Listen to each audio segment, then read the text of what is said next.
بسم اللہ الرحمن الرحیم۔ السلام علیکم ورحمۃ اللہ وبرکاتہ۔ آج ہم ذکر کر رہے ہیں حضرت عمر بن عبدالعزیز رضی اللہ عنہ اور آپ کی پھوپھی جان کے واقعے کا۔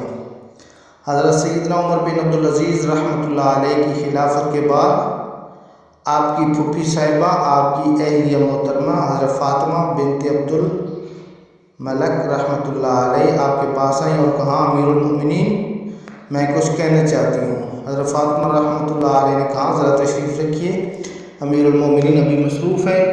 وہ بیٹھ گئی۔ تھوڑی دیر بعد غلام گھر سے چراغ لے کر گیا تو حضرت فاطمہ رحمۃ اللہ علیہ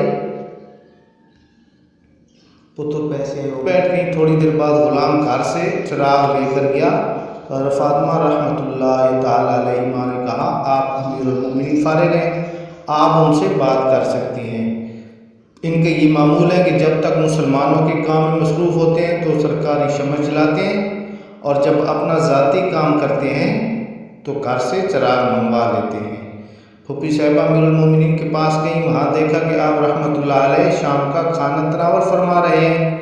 چھوٹی چھوٹی چند روٹیاں، کچھ نمک اور ذرا سا زیتون کا تیل ہے، بس یہ تھا امیر المؤمنین کا کھانا۔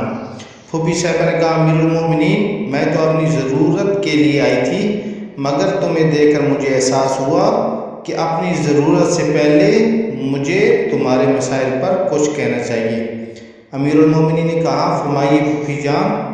پھوپھی صاحبہ نے کہا، ذرا اس سے نرم کھانا کھایا کرو۔ جواب دیا پھوپھی جان، یقیناً میں ایسا ہی کرتا، مگر کیا کروں کہ اس کی گنجائش ہی نہیں۔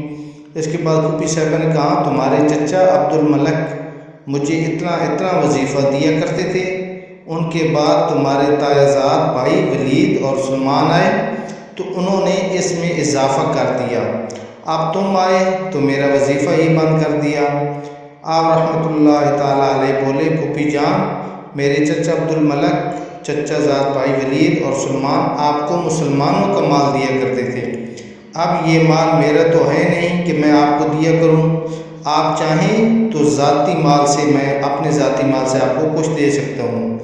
وہ پوچھنے لگی، وہ کون سا؟ جواب دیا، وہی جو مجھے 200 دینار سالانہ وظیفہ ملتا ہے۔ پھوپھی صاحبہ نے کہا، میں تمہارے وظیفے کا کیا کروں گی؟ کہا، پھوپھی جان، میرے پاس تو یہی کچھ ہے، اس کے علاوہ میں کسی چیز کا مالک نہیں ہوں۔ یہ سن کر پھوپھی صاحبہ واپس چلی گئی۔